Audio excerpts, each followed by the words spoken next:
1500 रुपयाचं सोयाबीन झालं, काय करणार आहे? मग आता उरले 5 करोड. त्या 5 करोड मधले जे 2.5 करोड लोक आहेत, ते 2.5 करोड लोक निरा बदमाश आहे, त्याला तसंही कोणाशी घेणं नाही आहे, तर ते काय देशाचा विचार करणार आहे?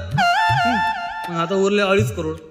त्या 2.5 करोड मधले 50 लाख पोट्टे असे आहेत का जे म्हणजे टोटल बेरोजगार आहे, ज्याला रिचार्ज दुसऱ्याला टाकून मागा लागतो. तो रिचार्ज जो दुसऱ्याला टाकून मागते तो काय देशाचा विचार करणार आहे? हो, आता उरले 2 करोड.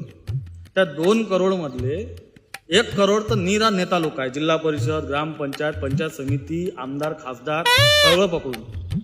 आणि तुम्हाला माहित आहे राजकारणी लोक कधी देशाचा विचार करत नाही. मग आता उरले 1 करोड. तर त्या 1 करोड मध्ये 99,99,999 जे आहे ते आहेत त्या नेत्या लोकांचे कार्यकर्ते. त्याला खुर्च्या सतरंजा उचलण्यापासून फुरसत नाही. काय देशाचा विचार